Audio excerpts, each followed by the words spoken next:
Welcome to another storytelling. Para você que está se perguntando por que escolhemos histórias de crianças para nossos momentos de storytelling, é por entender que elas podem auxiliar quem está aprendendo inglês, pois possuem uma linguagem mais simples e direta, sendo uma boa oportunidade para aprender. Today's story is Why the Cricket Chirps, by Daniel Errico. Tradução do nome dessa história poderia ser Por que o grilo canta? Before there were seasons, the cricket could fly. He flew faster than the bumblebee. He flew higher than the falcon. And he flew fancier than the flying marmaduke, who was quite a fancy flyer. The cricket had flown all over the world.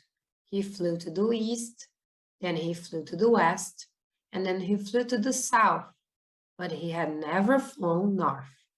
The cricket, however, did not listen, because crickets do whatever they want. He set off for the north that very night. It did not take him long to get there because he was such a fantastically fast and fancy flyer. The cricket landed next to a pine tree as the sun began setting. There was snow everywhere he looked. There was snow on the trees, there was snow on the ground, and there was snow on the top of the mountains. The moose came walking over to him very slowly. "Oh, hello," said the moose. "Bundle up, night time is coming." The cricket did not listen because crickets do whatever they want. He flew up into a pine tree to settle in for a good sleep. He did this quickly because he is such an incredible fast and fancy flyer. The owl came flying over to the same branch. "You should find some shelter for the cold night," said the owl. The cricket did not listen because crickets do whatever they want. He decided to rest on a pile of twigs. He was sleepier than he had ever been from all the remarkably fast and fancy flying. The cricket slept all through the night until morning.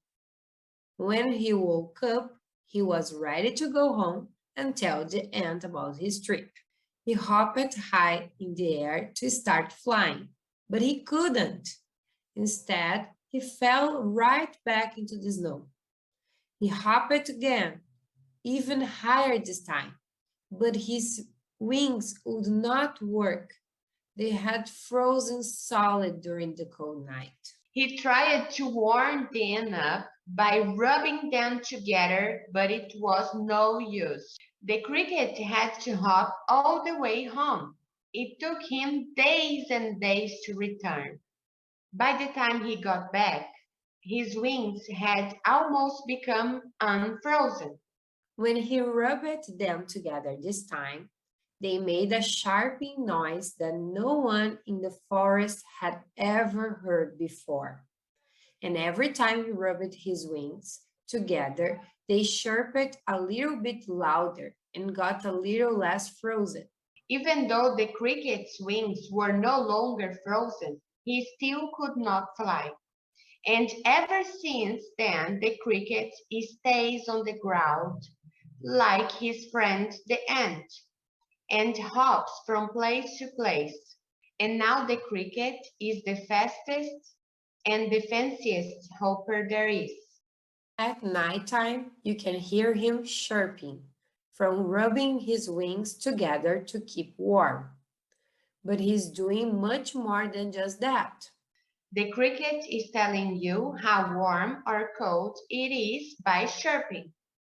He chirps faster when it's warm and slower when it's cold. This way, you will not make the same mistake that he did. Dober's law states that if you count the number of times a cricket chirps in 15 seconds and add 40, it will give you roughly the temperature in degrees Fahrenheit. Agora vamos analisar algumas partes, detalhes da história para te ajudar a refletir sobre a língua e aprender. Por exemplo, a história é ótima para vermos as diferentes verb tenses em ação. Ela usou várias formas do verbo fly, na sua forma base, com o modal could. Before there were seasons, the cricket could fly. Antes que houvesse estações, o grilo podia voar. O verbo apareceu também no simple past. He flew faster than the bumblebee. Ele voou mais rápido que o zangão. Aparece igualmente no past perfect, que usa o past participle do verbo, a terceira coluna dos verbos irregulares. The cricket had flown all over the world. O grilo tinha voado por todo o mundo. Cabe notar que o verbo to fly pode ser transformado em nome, ou seja, um substantivo ou adjetivo, como no exemplo da história. And he flew fancier than the flying marmaduke, who was quite a fancy flyer. E ele voou mais chique do que o marmaduke voador, que era um aviador bastante chique.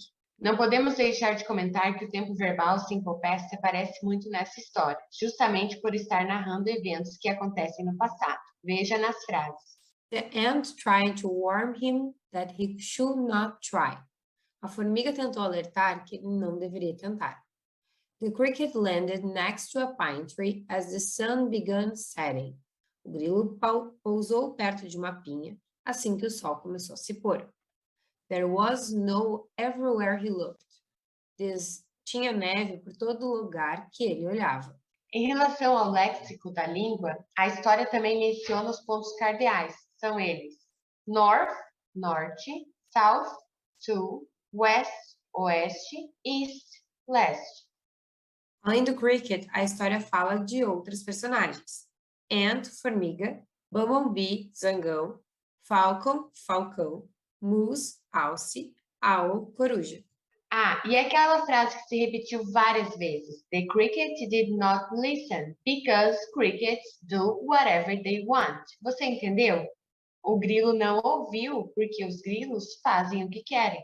Well, after these tips, you can listen and read again this to keep English around. Vamos deixar o link na descrição desse vídeo.